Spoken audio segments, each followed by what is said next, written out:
तो ये कहानी है एक फिशरमैन जॉन की, जो अपनी छोटी सी बोट लिए फिशिंग करने के लिए निकल चुका है। लेकिन थोड़ी ही दूर जाने पर उसके साथ कुछ अजीब होता है। समुद्र में चारों तरफ फोग यानी धुंध फैल जाती है और दूर दूर तक उसे कुछ नजर नहीं आता। काफी टाइम वो इसी धुंध में सरवाइव करता है और फिर दूर उसे एक बोट दिखाई देती है। हैरानी की बात थी, उस बोट के अंदर कोई एक इंसान भी उसे नजर नहीं आ रहा था। वो अब उसे चेक करना चाहता है, इसीलिए वो अपनी बोट को एक रस्सी से अच्छी तरह इस बड़ी बोट के साथ बांधता है और अंदर चेक करने के लिए चला जाता है। वहाँ जाकर उसे शौक लगा ये देखकर कि इस बोट पे कोई इंसान नहीं। हालांकि वहाँ पे सब चीजें बिल्कुल नॉर्मल थी, यहाँ तक कि खाना भी वहाँ फ्रेश मौजूद था। इंसानों के होने के सारे असरात तो थे यहाँ पर, लेकिन इंसान नहीं थे। अब जॉन बोट स्टार्ट करने की कोशिश करता है, लेकिन उसे पता चलता है कि बोट का इंजन तो खराब है। उसे हैरानी हुई थी, इतनी बड़ी बोट, वो भी इतने बड़े समुद्र में अकेली। दूरबीन लिए वो आसपास इन्वेस्टिगेशन करने की कोशिश करता है कि शायद इस बोट के मालिक यही कहीं करीब ही हो और छोटी बोट के जरिए फिशिंग करने गई हो, लेकिन धुंध इतनी थी कि उसे कुछ नजर नहीं आया। अब जॉन वापस कंट्रोल रूम के अंदर जाता है और वहाँ से रेडियो मैसेजर ऑन करके हेडक्वार्टर में मैसेज देता है कि ये बोट यहाँ समुद्र में फंसी हुई है, अगर कोई मुझे सुन रहा है तो प्लीज मुझे जवाब दे। ये सब करने के बाद उसने फैसला कर लिया था कि वो तो अपनी ही बोट में जाएगा। और जैसे ही वो ऊपर आया तो ये देखकर हैरान हो गया कि उसकी बोट वहाँ से गायब हो चुकी थी। हालांकि उसने बोट को अच्छी तरीके से बांधा भी था। उसकी अपनी बोट के गायब होते ही एक और अजीब काम उसके साथ ये हुआ कि यहाँ से सारी धुंध भी हट गई, आसमान बिल्कुल साफ हो गया। दोपहर का वक्त था, वो अब इसी शिप में वापस आ गया। अब क्योंकि वो खुद इस बोट में फंस चुका था, इसलिए वो मैप के जरिए अपना रास्ता ढूंढने की कोशिश करता है और ये पता चलाने की कोशिश करता है कि अब वो है कहाँ और उसे अपने घर वापस जाने के लिए कौन सा रास्ता लेना होगा। मसला एक और भी था ना, इस बोट का इंजन भी खराब था। अगर उसे अपनी जान बचानी थी तो किसी तरह इस बोट को चलाना था। वो अब इंजन ठीक करने की कोशिशों में लग जाता है। इसी बोट से टूल बॉक्स ढूंढता है और थोड़ी ही देर की कोशिश के बाद वो इसके इंजन को ठीक करने में कामयाब हो भी गया। ये उसके लिए बहुत बड़ी अचीवमेंट थी। अब बोट काम कर रही थी, वो इस बोट को कहीं भी ले जा सकता था, लेकिन रास्ता तो समझ आए, इसलिए वो दोबारा कंट्रोल रूम से कांटेक्ट करता है, लेकिन कोई भी उसे जवाब नहीं देता। फिर बेचारा दोबारा ऊपर आ जाता है और ऊपर आते ही उसे वॉशरूम जाने की जरूरत पड़ जाती है। कोई देख तो रहा नहीं था उसे। नीचे जाने की बजाय वो समंदर में ही काम करने का डिसाइड करता है, लेकिन तभी अचानक कोई उसे पीछे से धक्का दे चुका था, जिसकी वजह से वो गिर गया। वो पानी में भी डूब सकता था, लेकिन ड्रिलिंग को पकड़कर उसने बड़ी मुश्किल से अपनी जान बचाई। हवा का प्रेशर भी इतना तेज था कि उससे वापस आना भी मुश्किल हो गया। अब बस वो डूब ही जाता, लेकिन वो हिम्मत नहीं हारता और रेलिंग को पकड़े पकड़े ही इस बोट के अंदर वापस आ जाता है। इस सारे चक्कर में उसका काम नहीं हो पाया था, इसीलिए वो नीचे टॉयलेट में गया। जा जाते ही किसी ने जोर से उसका दरवाजा बंद कर दिया। इस चीज पे जॉन ने ज्यादा ध्यान नहीं दिया, क्योंकि उसे लगा था शायद हवा के प्रेशर की वजह से बंद हुआ है। लेकिन जैसे ही वो फारिग होकर पीछे मुड़ा तो दरवाजा लॉक था, वो भी बाहर से। अब इस दरवाजे को वो हर जगह से खोलने की कोशिश करता है, अपने पॉकेट से कॉइन निकाल कर खोलने की भी कोशिश करता है, लेकिन ये चीज कामयाब नहीं हुई। उसका दिमाग खराब होता जा रहा था। उसे लगने लगा कि कोई शिप में है जो उसके साथ एक गंदी गेम खेल रहा है और उसे टॉर्चर कर रहा है। वो जोर जोर से चिल्लाने लगा, प्लीज जो भी हो खोल दो ये दरवाजा, मैं यहाँ किसी चोरी के मकसद से नहीं आया था, मेरा यकीन मानो, मैं तो सिर्फ चेक करने आया था। उसका इतना सब कुछ कहने के बावजूद भी किसी ने उसकी बात का कोई जवाब नहीं दिया। अब उसे जो भी करना था खुद ही करना था। वो यहाँ कैबिन खोलता है तो एक शॉकिंग चीज उसे ये दिखाई देती है कि कैबिन के अंदर खून लगा था। थी तो ये डरा देने वाली बात, लेकिन वो ध्यान नहीं देता और यहाँ से कैंची निकाल कर दोबारा दरवाजा खोलने की कोशिश करता है और एक और मर्तबा नाकाम हो जाता है। अब ये बोट भी लगातार चल रही थी। जॉन उकता चुका था। अचानक उसे ऊपर विंडो दिखाई देती है, जिस विंडो से निकलकर वो आसपास देखता है तो दूर उसे कार्गो शिप आती दिखाई देती है। उसने देखा कि कार्गो शिप की डायरेक्शन बिल्कुल उसकी शिप की तरफ है। अगर कार्गो शिप यहाँ आई तो उसकी शिप तबाह हो जाएगी और वो मर जाएगा। अपनी जान बचाने के लिए वो कार्गो शिप को कोई सिग्नल देना चाहता था, पर कैसे देता? वो फंसा हुआ था यहाँ पर। अपनी शर्ट निकाल कर वो कार्गो शिप को सिग्नल देता है, लेकिन कार्गो शिप का कोई भी इंसान उसे देख नहीं पाया। अब उसे किसी तरह अपनी जान बचानी थी तो अपनी इस शिप को रोकना था, वरना कार्गो शिप इसे तबाह कर देती। तभी उसे विंडो के ऊपर एक रस्सी दिखाई देती है और उसे आइडिया आता है कि क्यों ना वो इस रस्सी के जरिए ही शिप को रोके। वो रस्सी को बांध बूंद कर बाहर फेंकता है ताकि बोट रुक सके, लेकिन यहाँ उसी के साथ बुरा हो गया। वो रस्सी उसी की शिप के फैन के साथ लिपट गई और बाथरूम के अंदर से वो रस्सी उसके गले के अंदर अटक गई। उसका गला तो अब घुट रहा था,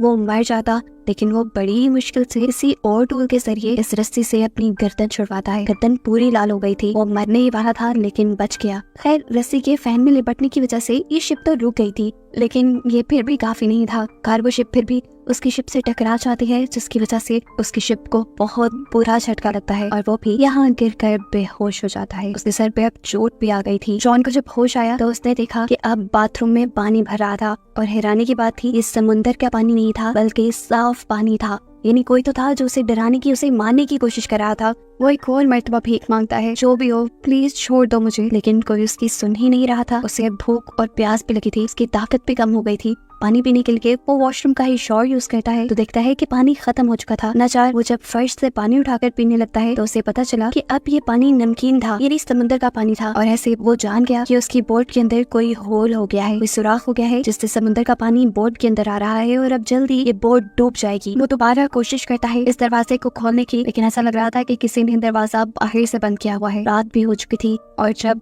बोट के ऊपर का सीन दिखाया जाता है तो पता चलता है कि इस बोट को कोई चला रहा था जो इनविजिबल है, नजर नहीं आ रहा। जरूर वो कोई इवल क्रिएचर है। पानी भी भर भर के काफी ऊपर आ गया था और इसी सदमे में जॉन को नींद भी आ गई। रात हुई तो समुद्र में तूफान आ गया। तूफान की वजह से बोट का भी बहुत नुकसान हुआ और जॉन को भी बहुत चोट आई। सुबह जब उसकी आंख खुली तो पानी का लेवल इतना बढ़ चुका था कि सिर्फ उसका चेहरा ही बाहर था। अब तो उसने मान लिया था कि वो थोड़ी देर में मर जाएगा, लेकिन तभी उसे क्लिक की आवाज आई और जैसे ही उसने हैंडल घुमाया तो दरवाजा खुल चुका था। पानी के प्रेशर की वजह से दरवाजा टूटकर बाहर की तरफ गिर जाता है और ऐसे जॉन को यहाँ से रिहाई मिल जाती है। सबसे पहले वो बोट के ऊपर जाता है और ताज़ा हवा में सांस लेता है, क्योंकि नीचे ऑक्सीजन लेवल बहुत ज्यादा कम हो चुका था। अब वो जान गया था कि यहाँ पे जो कोई भी है वो उसे हर हाल में टॉर्चर करना चाह रहा है। इससे ज्यादा वो टॉर्चर बर्दाश्त नहीं कर सकता। साथ ही नीचे बोट में पानी भी भर रहा था। वो जानता था ये बोट कभी भी डूब जाएगी। फैसला तो उसने कर लिया था कि वो यहाँ रहेगा नहीं, इसीलिए उसके दिमाग में एक आइडिया आता है। वो इसी शिप से एयर बैग्स लेता है और नीचे जो अभी बाथरूम का दरवाजा टूटा था वो लेकर उन सारी चीजों को आपस में बांध कर अपने लिए एक छोटी सी राफ्ट बनाता है ताकि वो इसके जरिए यहाँ से भाग सके। लेकिन कुछ और चीजें भी तो जरूरी थी। वो इस राफ्ट को चलाता कैसे? सारी चीजों का इंतजाम वो इसी बड़ी बोट से करता है, यहाँ तक कि खाने पीने की चीजें भी वो यहीं से लेता है और फिर इस बोट से उतर जाता है। फाइनली अब वो अपनी राफ्ट में आ गया था। जब वो चलाते चलाते वो बहुत ही मेहनत से आहिस्ता आहिस्ता आगे जा रहा था और ये बड़ी बोट उसके सामने ही खड़ी थी। घंटों गुजर जाते हैं, वो भी ज्यादा सफर तय नहीं कर पाता और देखता है कि वो बोट भी वैसे की वैसी ही खड़ी है जिसके बारे में उसे लग रहा था कि वो 5 से 10 मिनट में डूब जाएगी। अगर वो अभी तक नहीं डूबी तो इसका मतलब है कि वो डूबेगी नहीं। यही सोचते हुए उसके दिमाग में आइडिया आता है कि क्यों ना जाकर इसी बोट के लीकेज सिस्टम को ठीक कर दूं, ऐसे मैं भी आराम से उसी बोट में सफर कर पाऊंगा। यही सोचते हुए वो इस बोट पे वापस आता है। सबसे पहले बोट की लीकेज ठीक करता है और फिर एक पंप बनाता है जिससे कि बहुत ही आसानी से बोट में मौजूद सारा समुद्र का पानी समुद्र में वापस आ चुका था। लीकेज खत्म करने और पानी निकालने के बाद इस बोट में जितनी भी प्रॉब्लम्स थी उसने वो सारी प्रॉब्लम्स ठीक कर दी और इस बोट को बाहर से भी रिपेयर कर दिया ताकि आगे कोई मसला ना हो सफर में। ये सब करने के बाद वो दोबारा रेडियो के जरिए मदद बुलाने की कोशिश करता है, लेकिन इस मर्तबा भी जब उसे कोई जवाब नहीं मिला तो नाचार वो अब बोट के ऊपर आ गया। उसके पास मैप था। वो दोबारा रास्ता ढूंढने की कोशिश करता है और इस बोट को चलाता है, लेकिन एक और मर्तबा ये बोट उसे धोखा दे देती है और चलती ही नहीं। वो बोट बिल्कुल स्टिल हो गई थी, वही पानी में रुक गई थी और ये चीज उसे टेंशन में डाल गई। अब वो बिल्कुल तंग आ चुका था। इतने में ही उसे दूर एक और शिप आती दिखाई देती है और वो जल्दी से अपनी जान बचाने के लिए अपनी ही बनाई हुई छोटी सी राफ्ट के जरिए उस दूसरी शिप पे जाने का फैसला करता है। और जैसे ही वो अपनी राफ्ट लेकर उसके लिए निकलता है तो ये शिप खुद ब खुद चल जाती है और इतनी तेजी से उसका पीछा करने लगती है कि उसे लग रहा था कि ये शिप उसे कुचल कर मार ही देगी। वो अपनी स्पीड और बढ़ा देता है, लेकिन कोई फायदा नहीं था क्योंकि उस बड़ी शिप ने अपनी स्पीड और भी ज्यादा तेज कर ली थी और इससे पहले कि अब ये शिप उसे टकरा जाती वो अपनी राफ्ट के ऊपर से जंप कर देता है और तैरते हुए दूसरी बोट तक जाने का डिसाइड करता है। लेकिन इतने में वो दूसरी बोट जा चुकी थी और ये देखकर वो समझ गया कि इस बोट पे कुछ तो इवल है जो उसे अपने से दूर नहीं जाने दे रहा। उसने सोच लिया था कि चाहे वो पानी में मर जाएगा लेकिन उस बोट में नहीं जाएगा। शाम होने तक वो पानी में ही तैरता रहा, लेकिन अब पानी का टेम्परेचर बहुत ज्यादा गिर गया था। पानी बहुत ठंडा था और नीचे डॉल्फिन्स भी थी। अब सर्दी से बचने के लिए वो दोबारा बोट पे आ जाता है। तबीयत उसकी इतनी खराब हो गई थी कि उसने कुछ नहीं सोचा और जाकर ब्लैंकेट लेके रूम में सो गया। सुबह में जब उठा तो उसने दोबारा यहाँ से बाहर निकलने का फैसला किया, लेकिन अब उसके रूम का दरवाजा भी बंद हो गया था। वो बुरी तरह फ्रस्ट्रेट हो गया। उसके साथ ये हो क्या रहा था वो समझ ही नहीं पा रहा था। तभी उसे यहाँ पे एक छोटा सा कैबिन नजर आता है जिसे खोलने पे उसने देखा कि ऊपर से एक रास्ता है, एक रोशनदान है जो खुल के वो यहाँ से बाहर जा सकता है। वो अब उस कैबिन के अंदर चला गया जो जगह बहुत छोटी थी। असल में वो एक स्टोरेज एरिया था। इस स्टोरेज एरिया के जरिए वो जितने भी बार यहाँ से ऊपर चढ़ने की कोशिश करता था नीचे गिर जाता था। ऐसे उसको कई चोटें आ गई थी, लेकिन उसने हार नहीं मानी और दोबारा ऊपर चढ़कर उस रोशनदान को खोलने की कोशिश की, लेकिन वो भी बिल्कुल नहीं खुल पाया उससे। ऐसा लग रहा था जैसे वो सील हो गया हो। इस जगह का अब ऑक्सीजन लेवल भी बहुत कम हो गया था कैबिन का दरवाजा भी नहीं खुल रहा था जिससे वो रूम में वापस चला जाए। एक और मर्तबा उसने ये बात मान ली थी कि वो मर जाएगा। ऑक्सीजन की कमी से इससे पहले कि वो बेहोश हो जाता, दोबारा क्लिक की आवाज आती है और कैबिन खुल जाता है। कैबिन के खुलते ही वो फौरन बोट से बाहर आया। जहाँ आने पर उसने देखा कि बोट एक छोटे से आइलैंड पे आ रही थी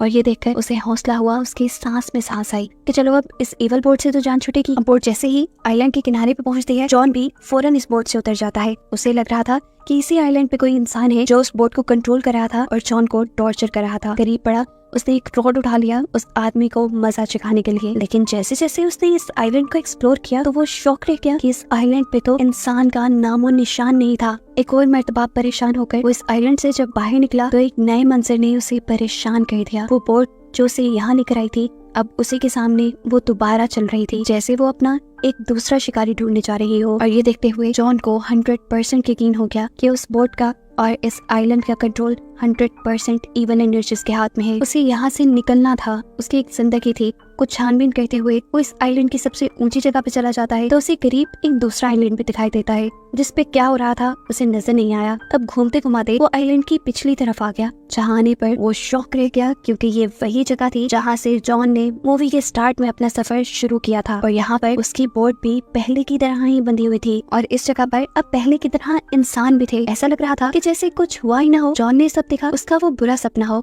लेकिन वो सब जॉन के साथ हकीकत में हुआ था। उसकी बोट यहाँ तक कौन लेकर आया था और इस आइलैंड की हकीकत क्या थी? जॉन के साथ जो कुछ हुआ था उसके पीछे किस चीज का हाथ था, ये मूवी में नहीं बताया जाता और मूवी इन्हीं सवालों के साथ यहीं पर खत्म हो जाती है।